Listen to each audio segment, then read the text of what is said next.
เป็นการเปิดงานเด้อเนาะเป็นการเปิดงานเนาะยังมาทำงานการให้คะแนนเพื่อเนาะเปิดงานเด้อเนาะ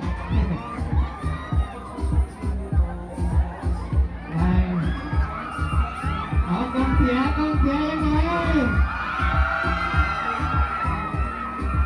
พอเราเกียรติเราไปท่าเรือนะบางทีมีมาก่อนเนาะท่านปีนี้เป็นปีแรกแห่งมาบางว่าปีต่อไปจะเข้มข้นกว่านี้เนาะ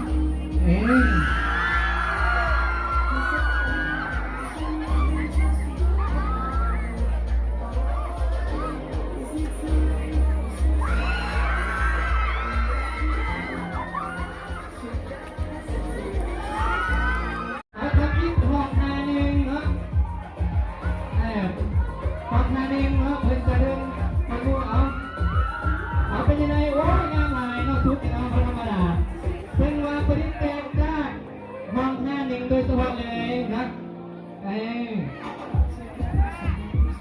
ต้องมาเพื่อผลิตแป้งตัวแมนเกียร์นะเกียร์เอซี่นะเจียวก้นกาเจียวพื้นเหลือนะแสดงว่าความตรงเตยเนาะน้องๆนักเรียนเก่งหลายเนาะที่มามีความสามารถมีความคิดผลิตสร้างเนาะสร้างทิ้งเส้นเหลือหรือว่าทิ้งหญ้าต่างๆเนาะมาให้เป็นเครื่องมือในการประกวดเดินแบบเนาะพอมุ่งเหียนเข้าไปท่านี้นะเป็นว่าเป็นปีแรกแห่งมาเนาะที่เราเงินเราได้มาประกวดพอเสียงเป็นยังไง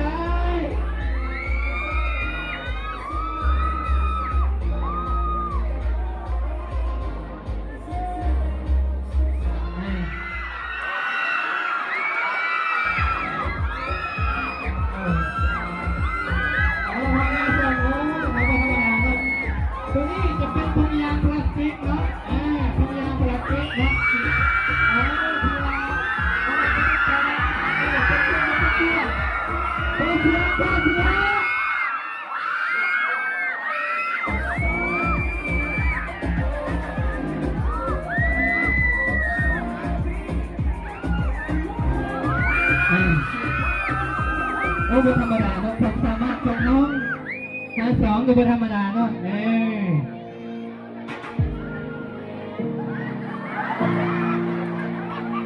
อาจจะเป็นนกอินทรีบนนกอย่างนี้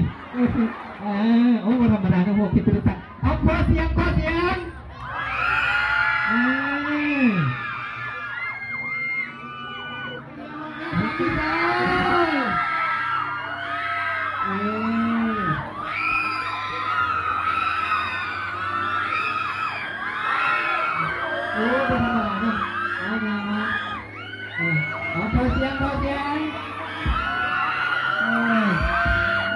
มดาเนาะการปริญญาเนาะประมาณมาก็มาพิกันเนาะมาพิกันเด้อโอ้เฮ็ดงานหลายเนาะตัวนี้จะเป็นเศษเทียตัวกาเนาะจับเทียหนังสือพิมพ์เพิ่งเอามาประดิษฐ์เนาะเพิ่งว่าความสามารถของห้อง53จะประกอบมาวันนี้บ่ธรรมดาเนาะขอบคุณแฟนเนาะ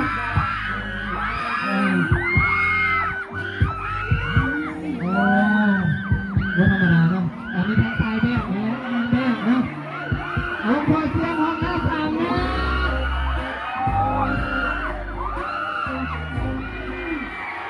พอเสียงที่ใจ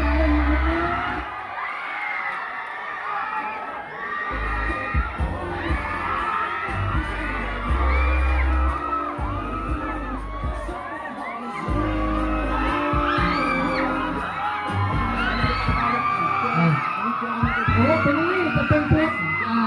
พวงยางพลาสติกและพวงยางดำเนาะพร้อมด้วยแผ่นซีดีเนาะ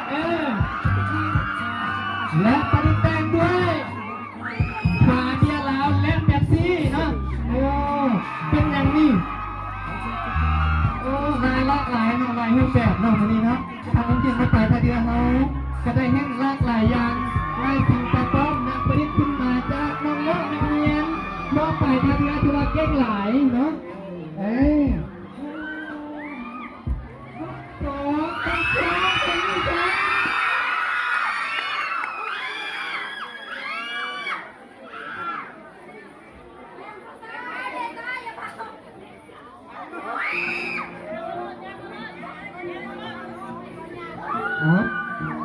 มองพวกเราจะมาเสียงพวกเรานะโอ้ปฏิจจ์เนาะปฏิจจ์อันนั้นคือพิมพ์เนาะนั่นคือพิมพ์มาเองเนาะโอ้งามหลายมันป่ะเป็นธรรมศาสตร์เนาะตัวนี้เป็นห้อง62ต้องเสียห้อง62นะ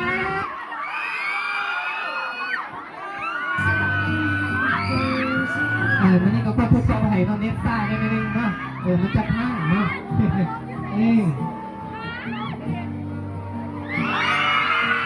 ต้องเสียที่ใจ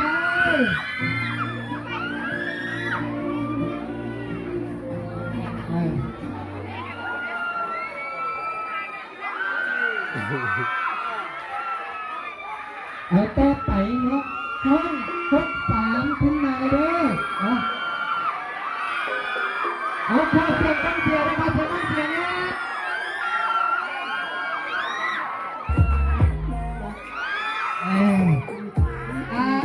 ห้อง63น้องประดิษฐ์จ้ากระตุกน้ำดื่มเนาะสิ่งเด็ดเหลือกระตุกน้ำดื่ม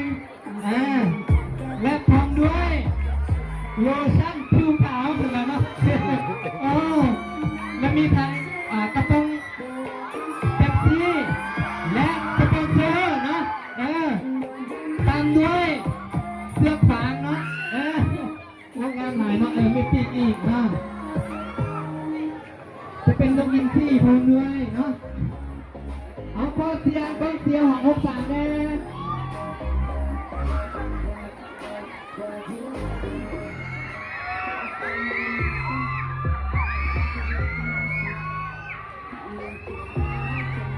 กองเสียงใส่โอ้บนธรรมดาตัวนี้ปฏิเสธจากเสียหนึ่งสี่พิมพ์เนาะเป็นปฏิทินเนาะเป็นปฏิทินเอามาประดิษฐ์แต่งเนาะซึ่งมาอยู่ในนั้นก็มีโบเนาะจากกาพลาสติกน้ำดื่มเนาะซึ่งมีหลากหลายประกอบกันเนาะไม่ธรรมดาเนาะ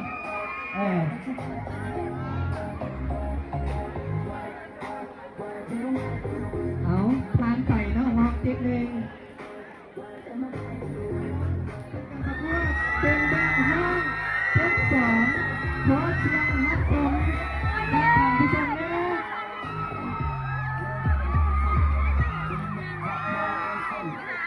ชุดนี้เป็นการเป็นเอฟเนาะ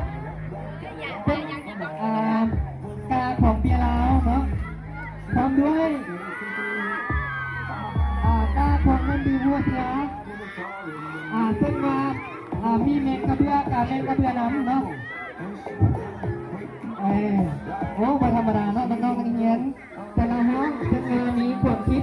ที่แตกต่างกันเนาะซึ่งมาห้องเรียนเขาก็เคยเห็นมาก่อนนะเป็นการบนประกอบ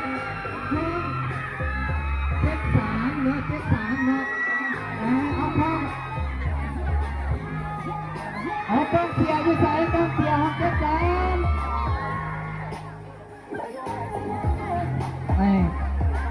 ห้องนี้ประดิษฐ์ขึ้นมาไม่เข้ามาเอาถุงยางเนาะพลาสติกเนาะเอาถุงยางพลาสติกเนาะมาประดิษฐ์ขึ้นมาเป็นการประกวดเนาะไม่ธรรมดาเอาต้องเสียห้อง73อยู่ใส่